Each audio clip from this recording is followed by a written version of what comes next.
Hey, welcome back. So it's time for our 10 slides in 5 minute sessions about local readers advisory ideas. So first up, we have Natalie from Bayside.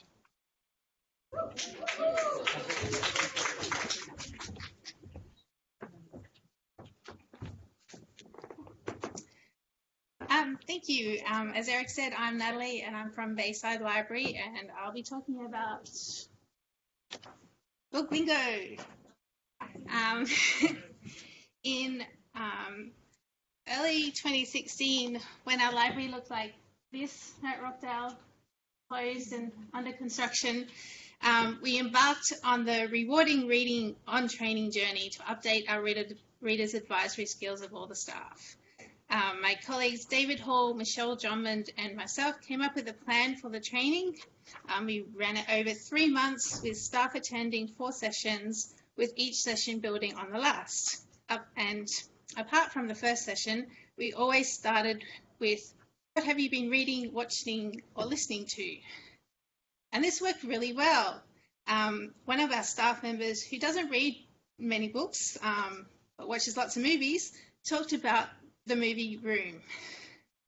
Our home library officer then included the book in one of the book selections for a home library borrower, and received the feedback that this was one of the best books she'd ever had. Yay! And that came about talking about a movie based on a book. We had some really good feedback from the training, such as, this training is fun, I'm actually looking forward to the next session. We wanted to keep up the momentum of talking about books and readers advisory, and we included it in all our team meetings, and we sent out monthly emails asking what staff had been reading, watching or listening to. But this wasn't really enough. Where did book bingo came from? I pinched it from the reference services group Flickr page. I've been wanting to run an adult program, summer reading program, for a while, but nothing really worked and we didn't really get any engagement from the community. When I saw this, I thought, that's it.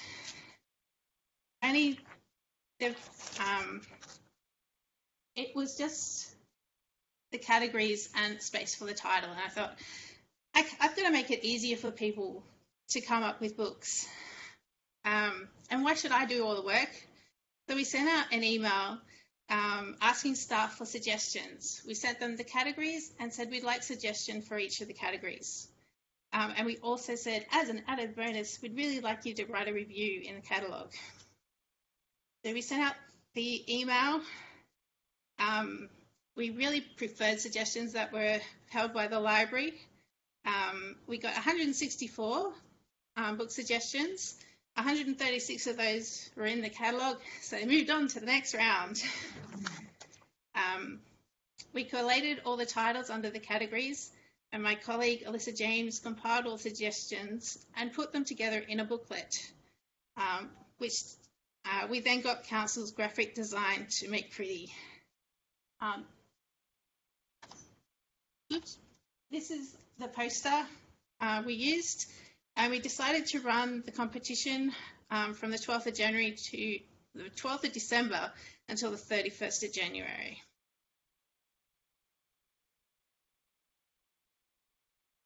We had 2 people who bingoed by the 31st of January, so they both got a prize. One of our community book groups took up the bingo as a guide for a reading challenge for the entire year. They posted it on the group's Facebook page, which I lurk on. And every time they crossed a square off, they posted. Some other feedback we had for the program was that they really liked the booklet, that having the list of titles was really good, and they intended to use the book list throughout the year. Following on from the enthusiasm of the book group, I asked them if they would come up with the categories for books that they wanted to read for this year. They came up with 22 of the 25 categories, and we put it out to staff to come up with the last 2. Again, we sourced the titles from library staff, but it had been a while since the rewarding reading training, and we'd amalgamated, and there was lots of things going on. And some of the momentum had gone out of the Reader's Advisory push that we'd been doing. However, we still got a great list. Some of the titles from the previous year were included this year. We got 101 suggestions to choose from, which was great.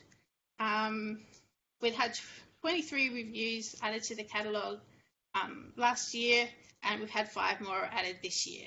So that was still good. We changed the way that we ran it. We had the competition period from over January, but we have the booklet still available so that people can use it throughout the year.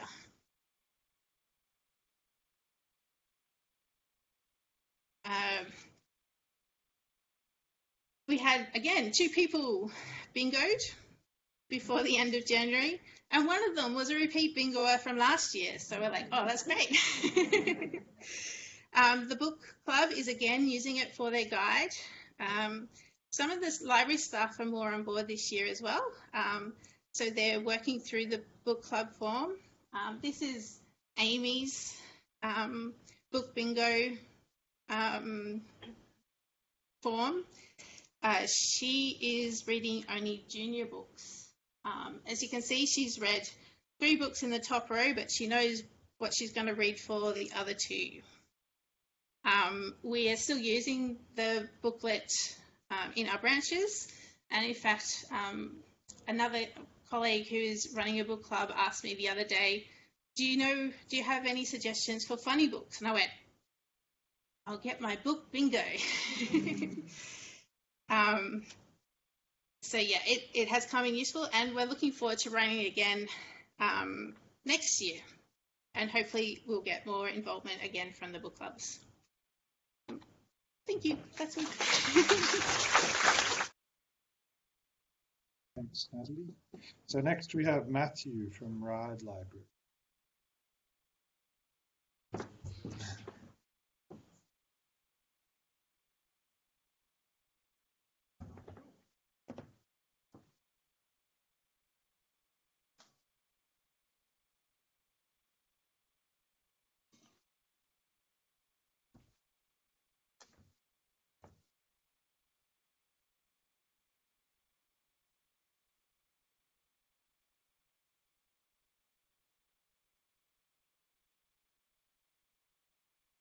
Hello everyone, my name is Matt from Ride Library Service in Northern Suburbs. We have 5 branches, and this is about probably our second biggest branch, West Ride Library. I'm going to tell you about the displays there. So in late 2015, we underwent a major refurbishment at West Ride Library, and one of the major new installations was a new children's STEAM area, for science, technology, engineering, and maths, STEM, plus A for art, because that's important too, although it pays less. Where we have science kit balloons, microscopes, and the centerpiece.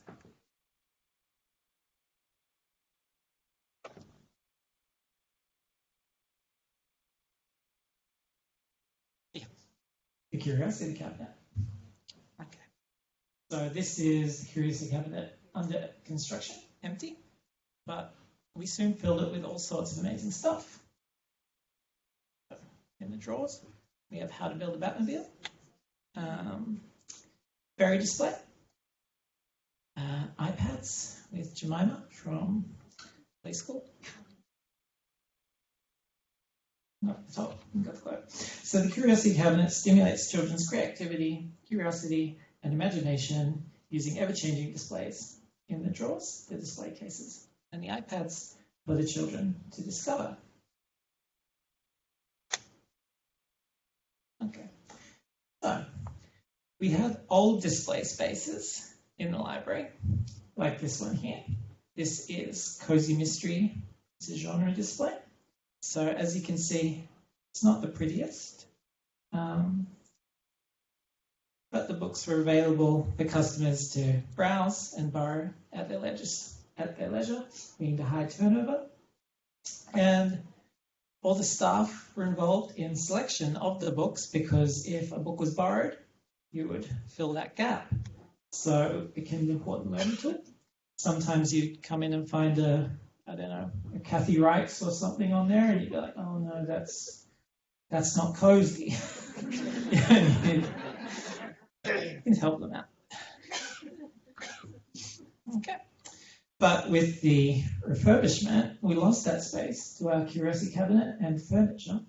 So now our books are trapped behind glass. You can see here the door is actually open because it's very reflective, and we want you to see this lovely display. So glass cabinet up the front there, and behind the desks is where our space was. Customers could no longer browse these areas by themselves. And many customers, I think, are obviously afraid to ask us, as well as leading to low turnover. And there was a lot of inconsistency in the way that if customers did ask, that books were lent or not lent.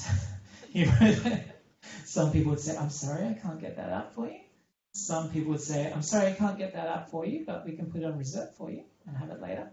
And some people would say, of course we can get it out for you. And then they get it out and find that someone before had said, well, we can't, but we'll put it on reserve for you. And leading to disappointment.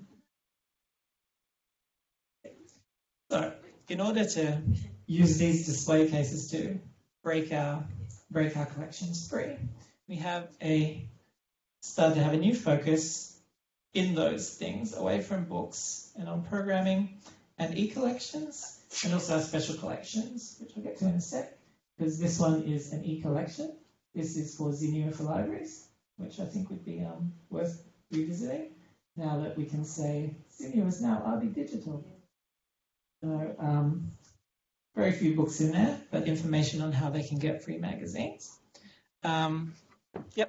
This one is the toy library, which is based at North Ryde. So they sent us down a couple of toys, and we could let our customers know that was available, because I think a lot of people maybe didn't. We're quite far from North Ryde and West Ryde. And we had information in there in Chinese as well for our Chinese patrons who might not have been aware of that. And this one's actually both programming and an e-collection. This was the Comic Conversation Festival Day, which was up at Ryde. And also next to it, all those comics and graphic novels are available on our Comics Plus app. So if someone saw something in there that they liked, we wouldn't have to get it out for them. It was an opportunity to promote that new e-resource. So then we tried to put Reader's Advisory into our Curiosity Cabinet. So we did that from using Dewey numbers. There's dinosaurs there, of course, 567, which you probably all know. Which we hoped would encourage children to browse the shelves themselves or search the catalogue. And we started to promote the online library too, with QR codes in there that can link directly to articles in our online library through the QR code. And there's also, you can see actually Superman up there. That's a specific book they might be interested in reading. However, as we know, books. Where is it? There it is, books. We actually do need access to the books. So there was a collection there above our microscopes and our science kits that were new, relevant to what's in the Curiosity Cabinet, and relevant to upcoming programmings. That was really popular because that was browsable. I think we found that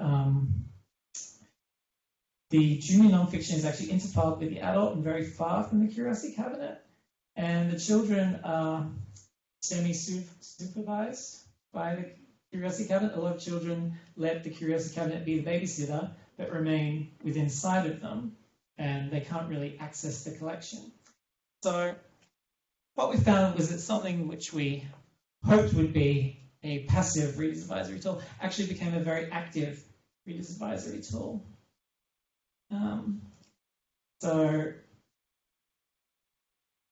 When we put in new stuff in the drawer, kids were very keen for that.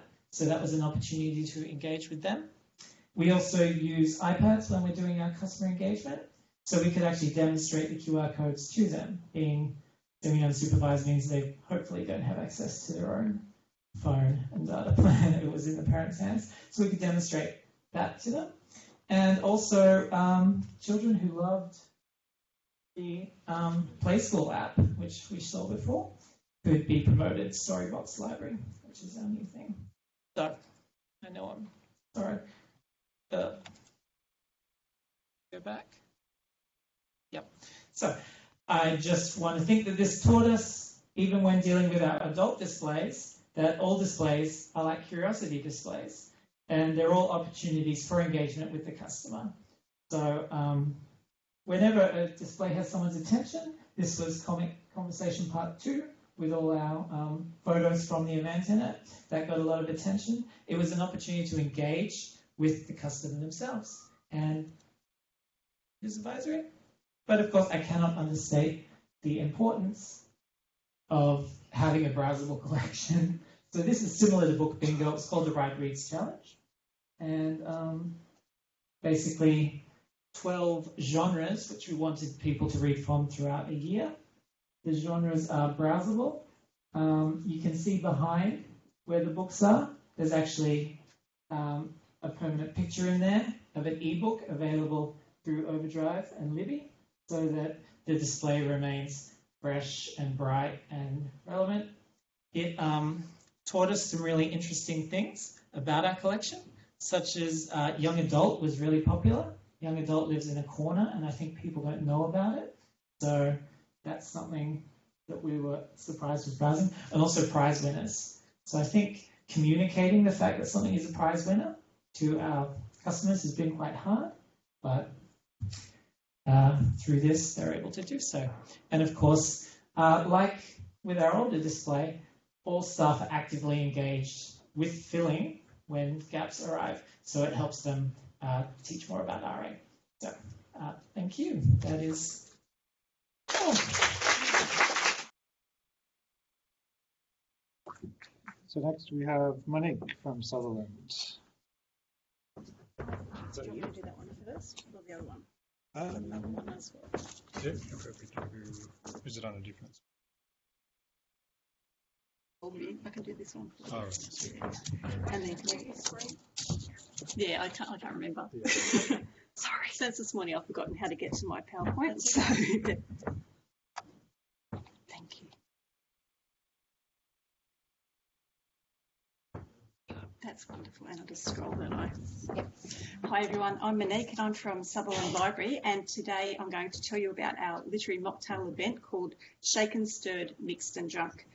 So the New South Wales Literary Mocktail Recipe Cards inspired our library service to create and present an event called Shaken, Stirred, Mixed and Drunk. This event incorporated not only the State Library literary mocktail recipe cards, but also books in our library collection and makerspace using our 3D printer to create with swizzle sticks. So this was a free event which we promoted through our website, our events e-newsletter and printed newsletter, our book groups, and on our Facebook page. It was a collaboration between Angus Lidstone of our Library Futures and e-learning team, Ruth Ivory from the Discovery and Research team, and myself. And this is a copy of our style guided poster. We've actually changed our style guide since then to a nicer poster.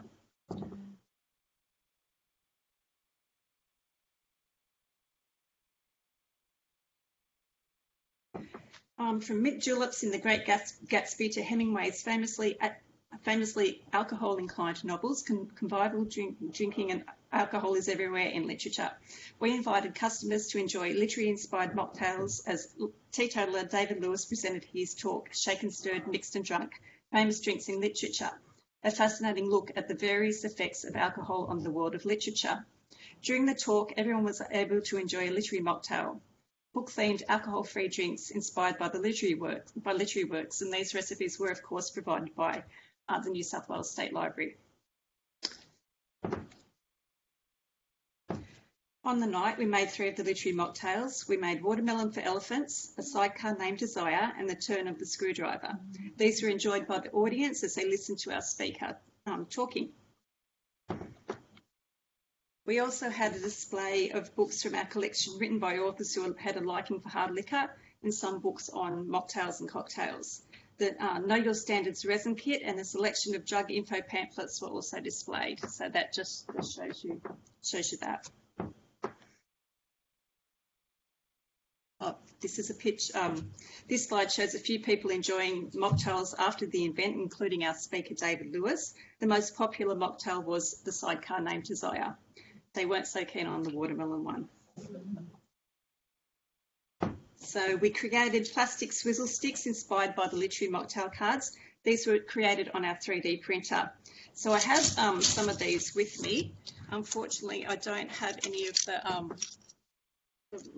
Mockingbird. That was the most popular one. So people were going through their sample bags and seeing if they had the blue one, and we actually ran out of them.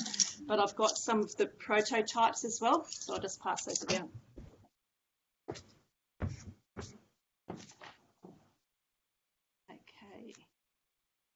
The prototypes are just to show you that we had the design we wanted before we created them in the various colours, and it'll be quite apparent that they were inspired by the the recipe cards from the State Library. This is the image in the slide that we used on our Instagram account to promote the event. Okay, this slide shows some of the book covers included in the display. After the event, each attendee was given a goodie bag consisting of a set of the State Library literary mocktail cards, a 3D printed literary mocktail themed swizzle stick. As I said, they all liked the Mockingbird. A drug info pen, a Know Your Standards guide, a copy of our What's On guide for December-January, our printed version, an annotated list of the 10 best books on literary drunkenness sourced from the Trip to Echo Spring by Olivia Lane. Some of the titles on the screen are from that. A Borrow Box bookmark and some chocolate.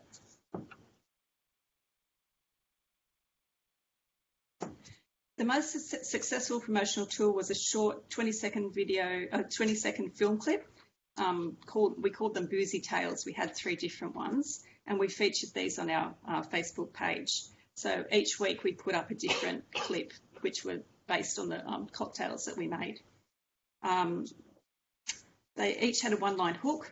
For the Watermelon for Elephants video, the one-line hook was, "Did you know Rosie the elephant's favourite drink was a gin buck?" We had great success with this particular video with over 3,000 views.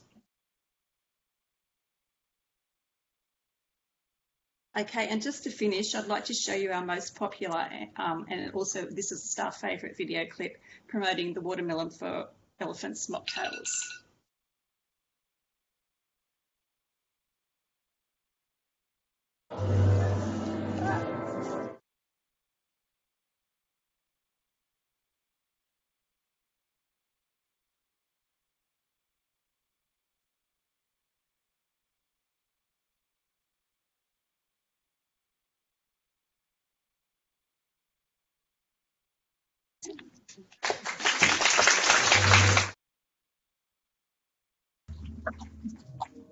You don't want to keep watching that.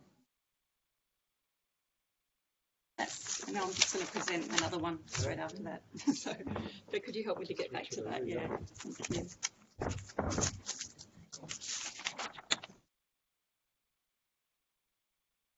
That's the one. Okay.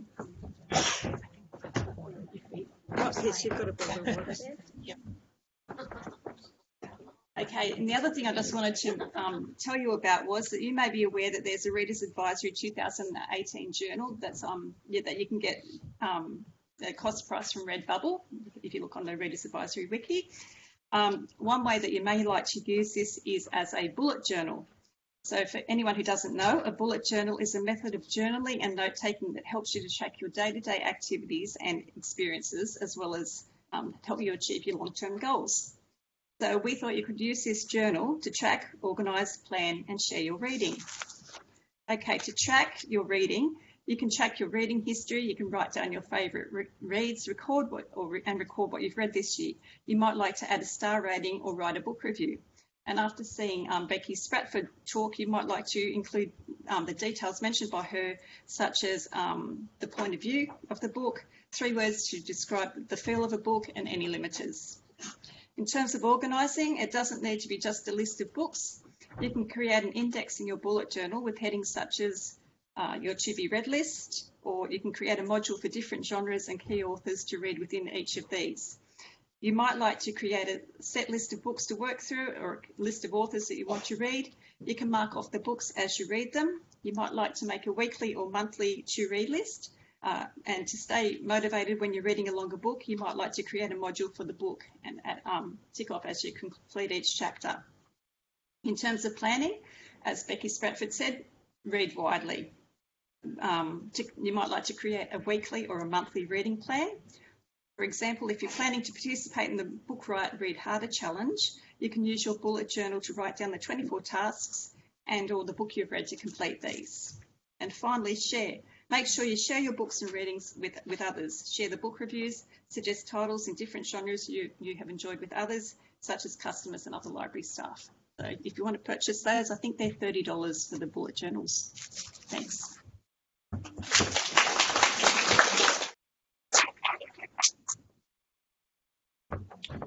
So next we have David from Northern Beaches Libraries, who has a series of talks.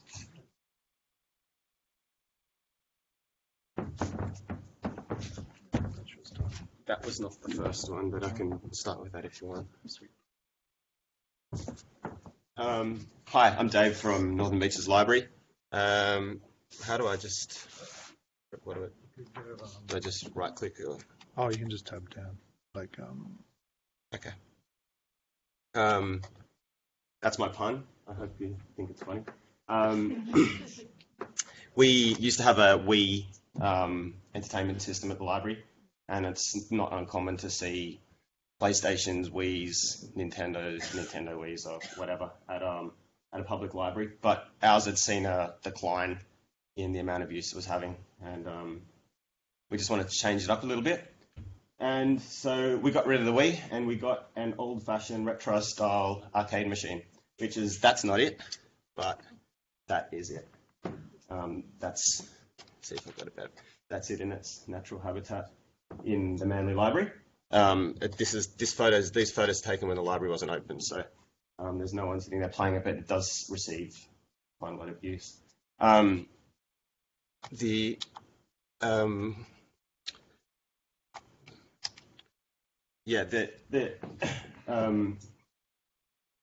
I suggested to my library manager that we should get a cocktail arcade table to replace the Wii, and the Wii used to be accompanied by a big TV and a cabinet as well, so it took up quite a lot of space. This actually takes up less space than the Wii did. I was expecting to get sort of shut down immediately, but she said no, convince me. So I put together a list of reasons why I thought we should get one. And the main reason was just that first bullet point there, something different. I hadn't seen one in any other libraries. I don't know any other libraries that offer a cocktail arcade table or an old-fashioned arcade table, and it's worked. It's worked. We kind of were under the assumption as well, and we know our own demographic, and at Manly we're a pretty affluent demographic. And we know that most of our families have their own gaming systems at home, which is one of the reasons the Wii wasn't getting used very much. All the kids already had it. They already had all the games we had. So it wasn't much news. There's no reason for them to come in the library and play a Wii, which they can just play at home with their friends. So it got used occasionally on school holidays with families holidaying in Manly would come in because they wanted a break from the beach, so they could come in and play the Wii, but it really, as I said to begin with, the use had really declined. So getting the arcade table was something different, and there are some other reasons there.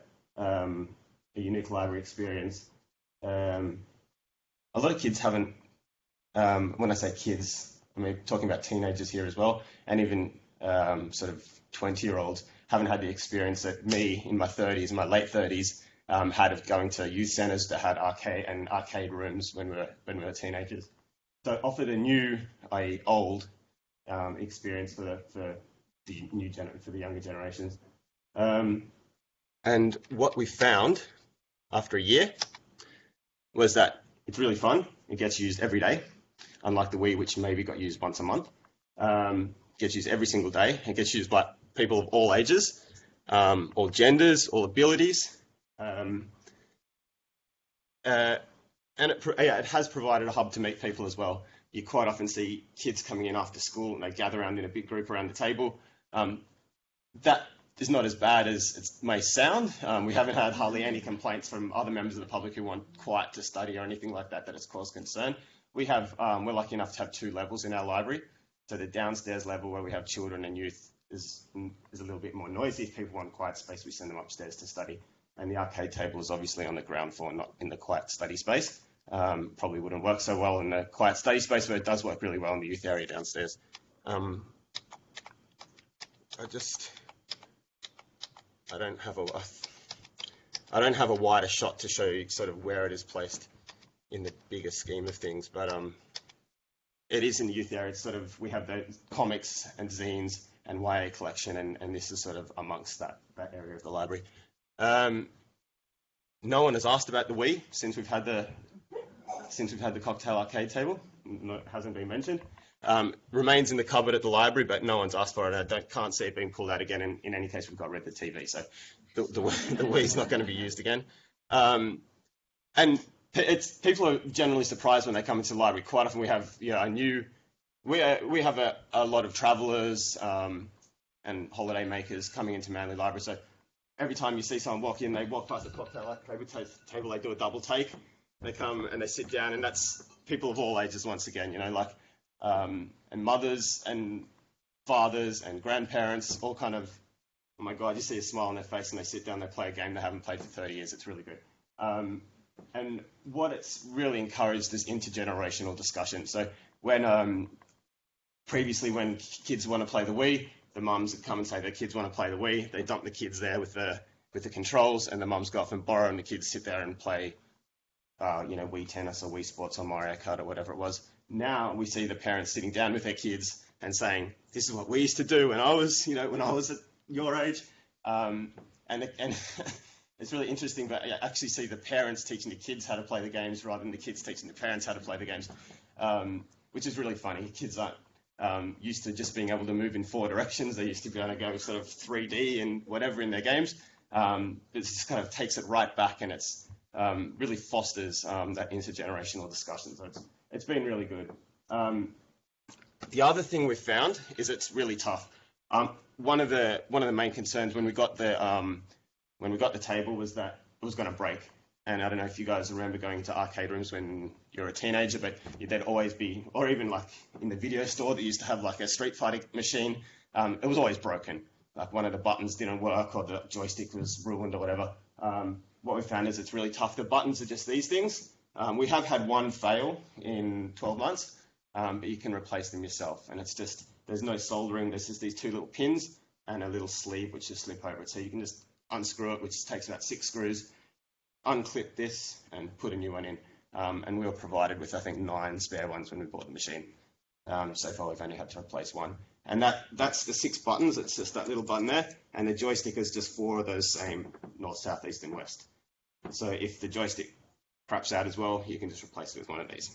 I think that's about it for the cocktail arcade table. Comes with 60 games, and that's just the general thing. There are lots of different suppliers for the arcade table. We bought ours from Brisbane, even though we're in Sydney. It was the cheapest one to get posted down.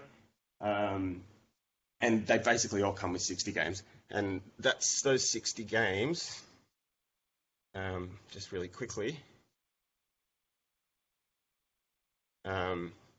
There you go. They include some of the classics, which I don't know if you guys know them, but we love them. Pac-Man, Gallagher, Frogger, Donkey Kong. Donkey Kong is probably the favorite with the kids. The adults seem to love Frogger, but 1942, It goes on. It goes on. Pac-Man is also a big one. I like Gunsmoke, like a cowboy game. The only thing is Gunsmoke the volume on Gunsmoke is a little bit louder than the rest of the game. So it goes on a kind of random, if no one's playing it, it just does sort of demos. And once every 60 games when Gunsmoke comes on, you get this like Wild West theme playing really loud in the library. But that's okay. It kind of attracts people over to the machine as well. So I'll leave it at that for the cocktail arcade table. But if anyone's interested in where we got it from, how much it cost, and all that kind of stuff, come and talk to me, and I can talk to you about it afterwards. But it was good. It's been good. How do I get back? Top one? I think it was. Okay. Okay. Sorry, you're stuck with me for 3 of these talks, so I'll get on with it. The second one is improvised comedy and theatre sports. I don't know how much you guys know about theatre sports. I didn't know much about it actually until I went to see a group called the Bear Pack in Sydney, and they do an improvised comedy show where they, ask for, topics from the audience, and then they make up an hour-long sketch just about the suggestions thrown out to them from the audience. Similar to what you see on the shows like Thank God You're Here or Whose Line Is It Anyway? And so we decided to do that in the library for a few reasons, and I'll just skip forward a little bit. Why did we do it? The main reason we did it is we were asked. Kids were coming in, teenagers were coming into the library, young adults, and asking for theatre sports. So it obviously highlighted that there was a lack of that kind of dramatic, performance-based events and programs in the community. So we decided to put one on. To give you an idea of what it is, I'm just going to play 2 short videos. These are not from our workshops or the show that we did that the workshops culminated in. These are British, but it's going to take 3 hours to load out ones onto the thumb drive. Yeah. I'd like to have a driver, please. Well done. So Jennifer is the driver of this bus. Now you're going to come in one at a time. But there's going to be a new character. So I want you to bring a character. So I want it to be a larger-than-life character. Whatever character you bring onto the bus, everybody else in the bus must become that character. Yes? Okay, so we're going to start from this end over here. So drive your bus, please. There you go. Well done. Where are we going? It'd be better if I made it bigger. To Swansea, the bus to Swansea. Well done. Okay, so can we stop your bus?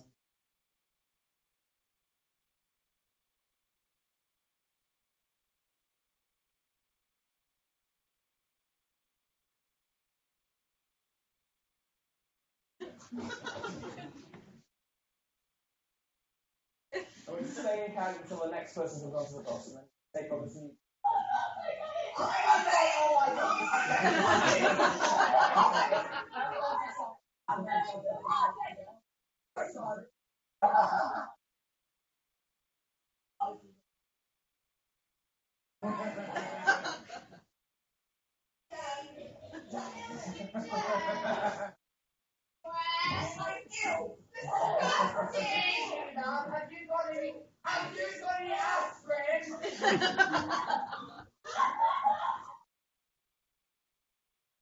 Okay, so you kind of get the idea.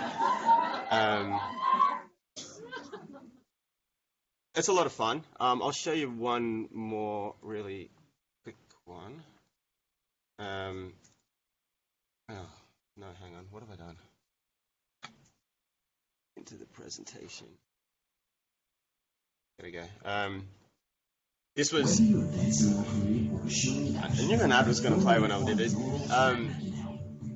This was one that I actually saw them do in our classes, which is why I chose it. And it was just a warm-up exercise. Well, they used it as a warm-up exercise. So splat guns out already. When I splat you, you have to duck.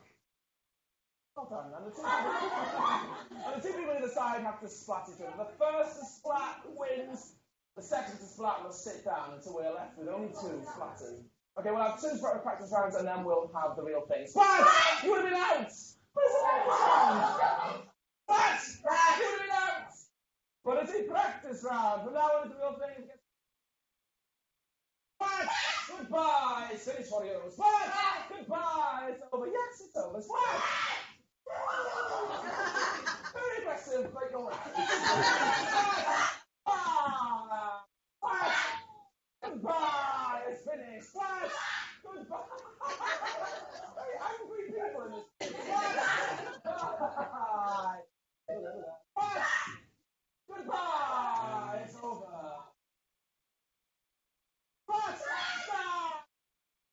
Okay, so you get the idea, and you can see why people would want to do it as well, because it's a lot of fun.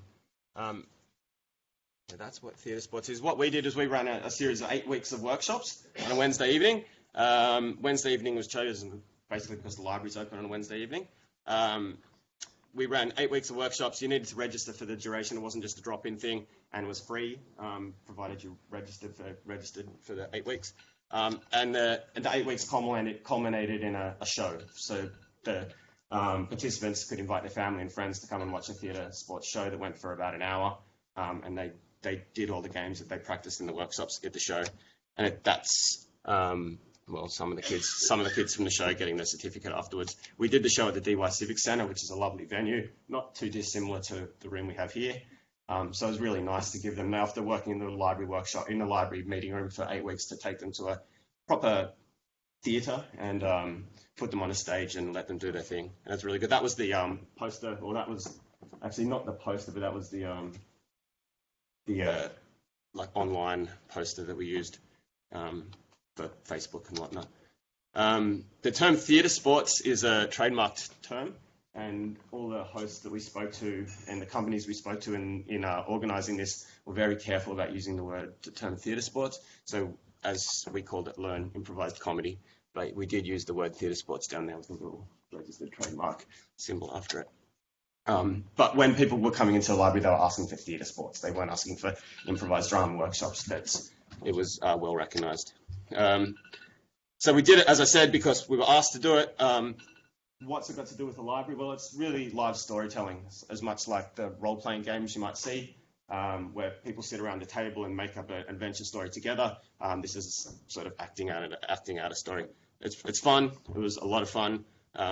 Builds confidence, teaches acting skills, and it's something that young adults are into at the moment. They're just some of the feedback forms we had.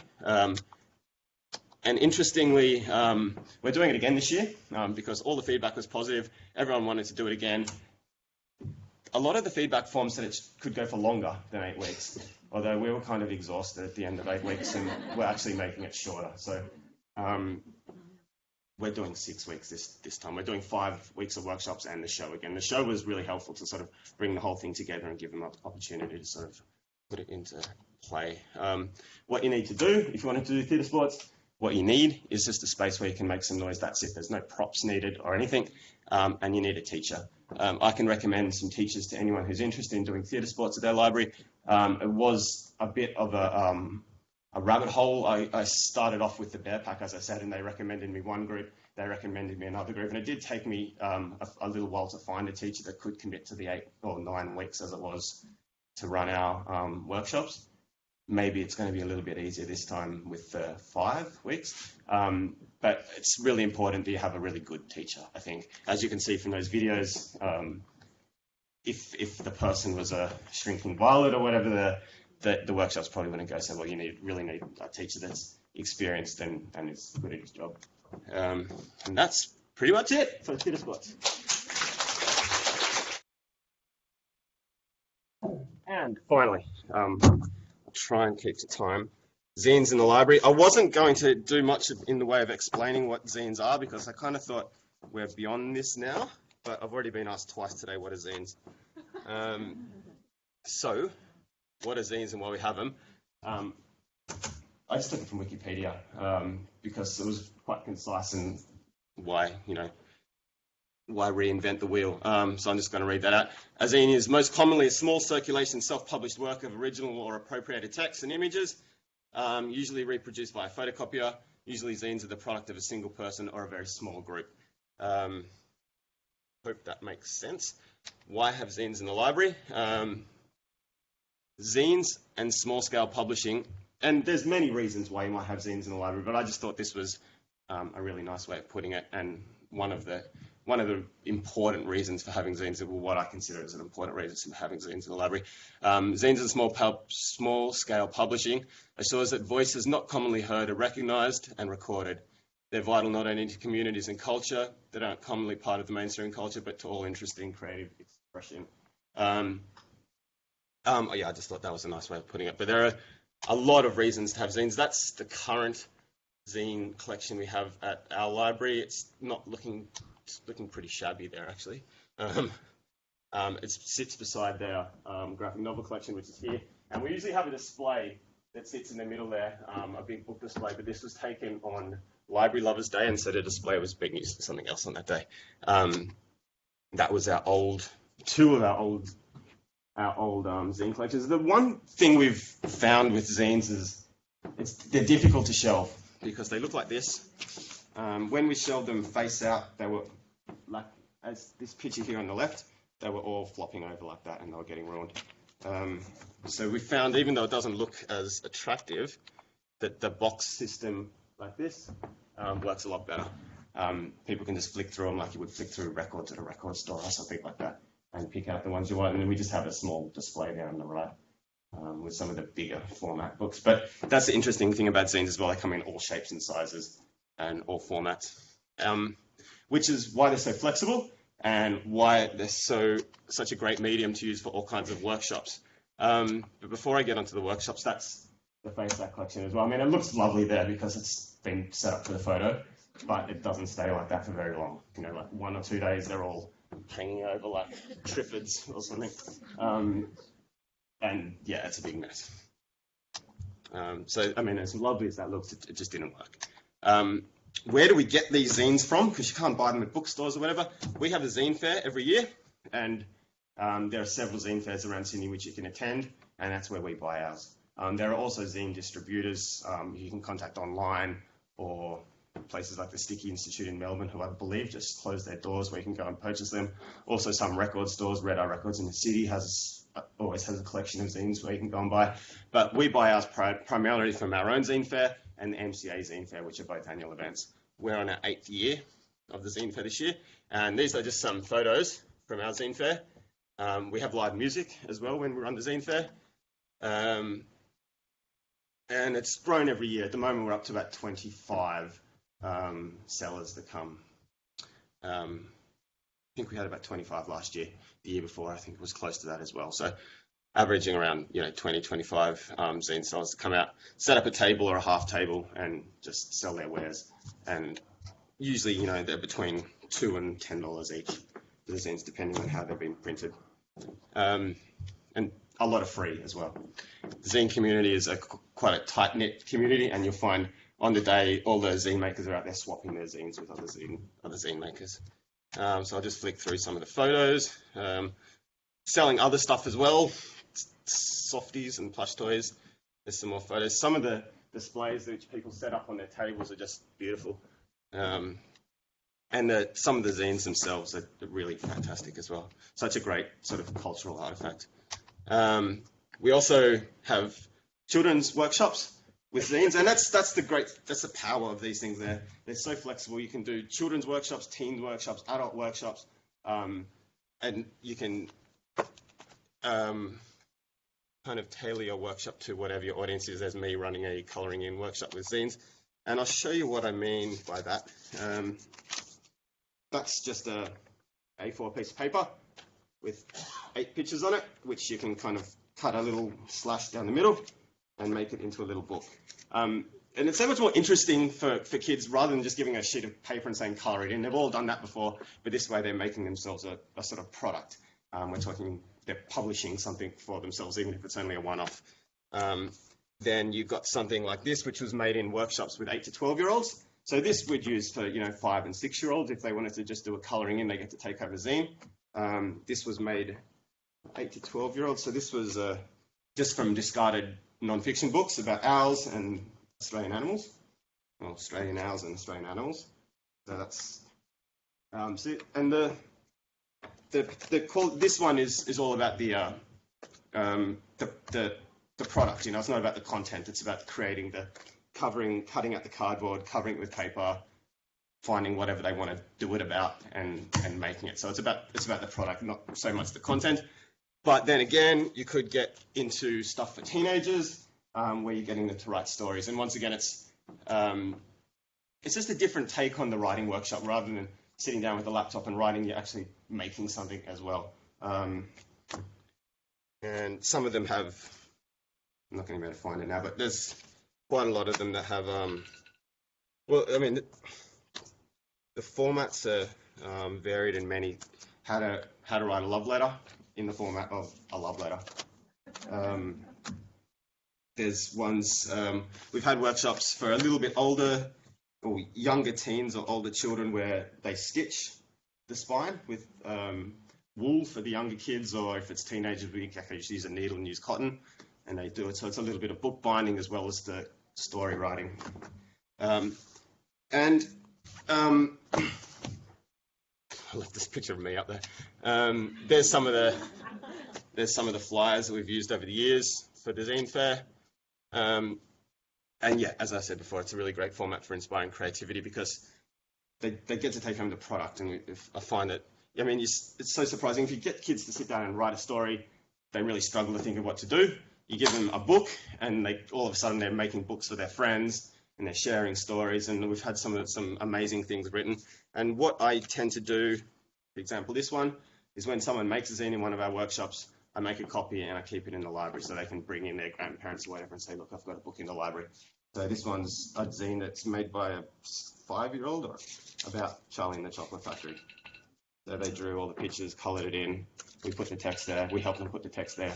And again, that's just a A4 piece of paper, which we've turned into a little book.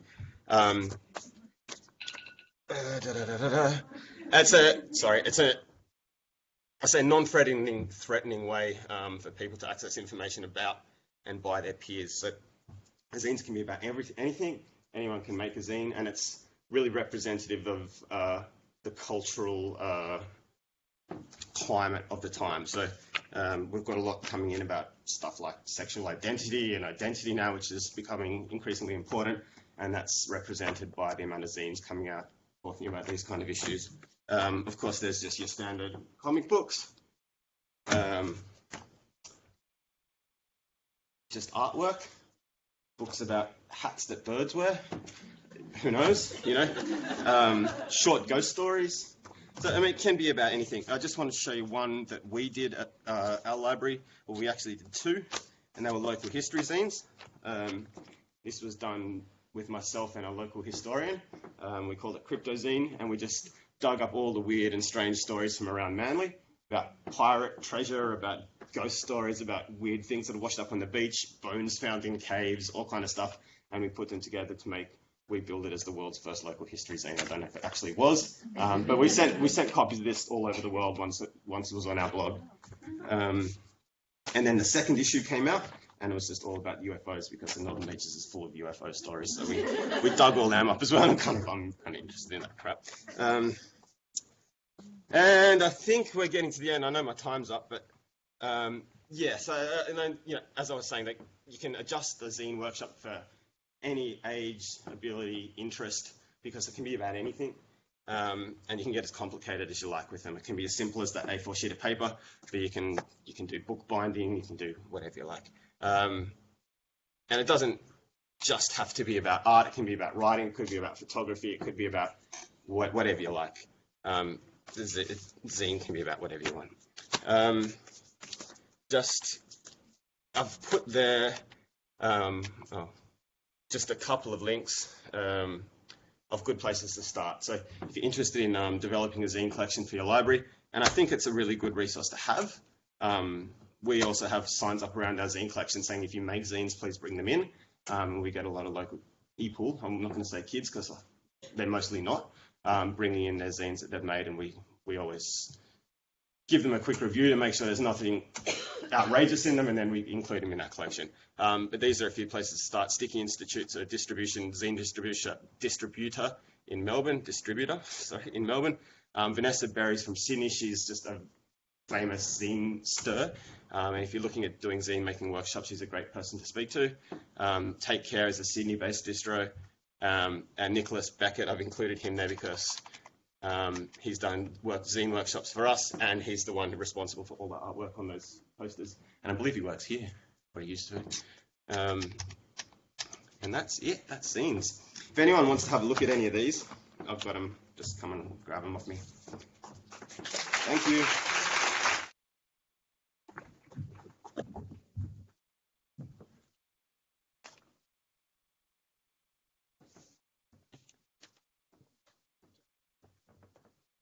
So our last presenter is Shazia from Canterbury Bankstown.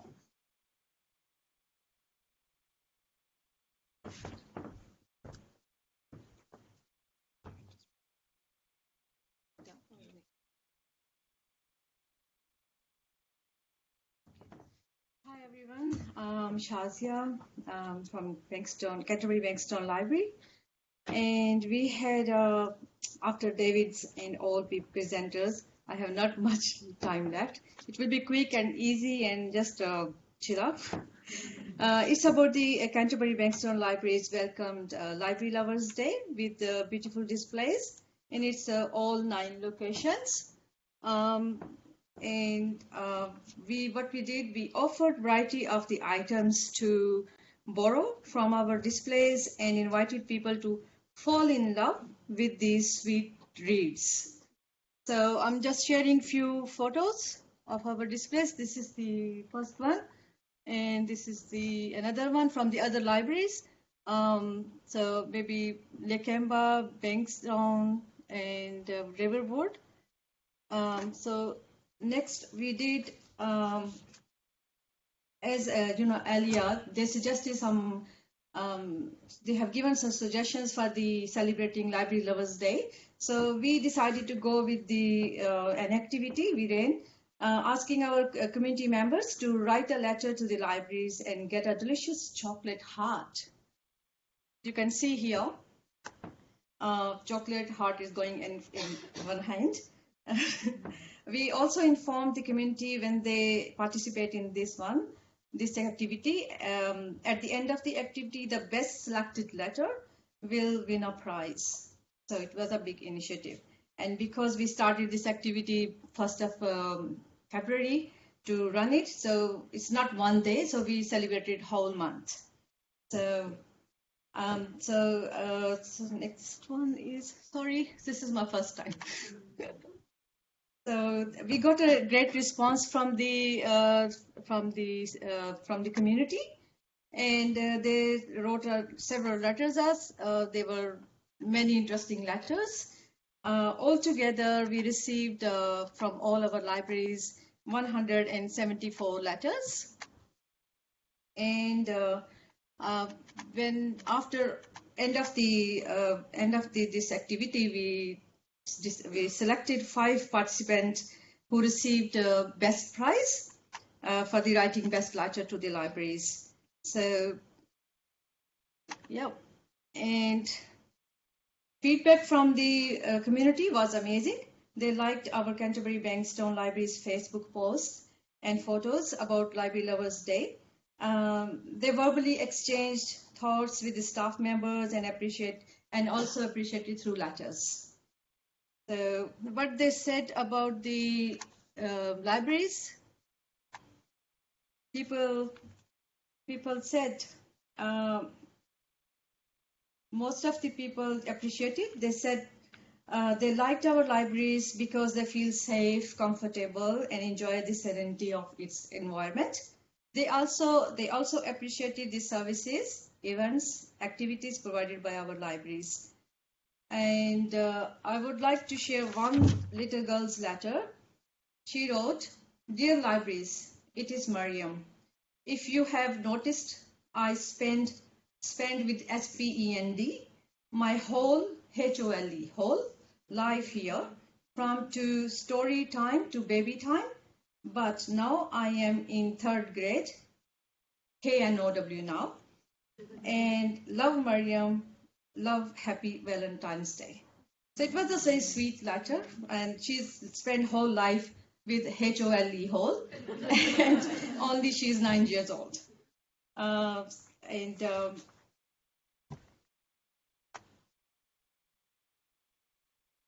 So at the end of the month, Canterbury Bankstory Libraries offer tribute to all participants by displaying their letters on a wall. And all people come and appreciate what we put in letters, all letters on the display, they like it. And outcomes from this whole activity were Library Lovers Day event helped to enhance our library membership drive and lifted circulation figure. And all this demonstrated a successful event. Thank you.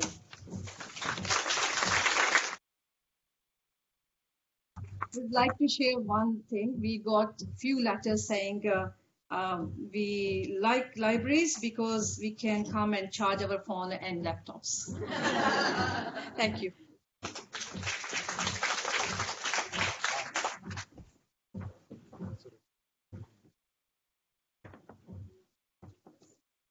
Someone isn't muted. Extra special love for all our amazing presenters.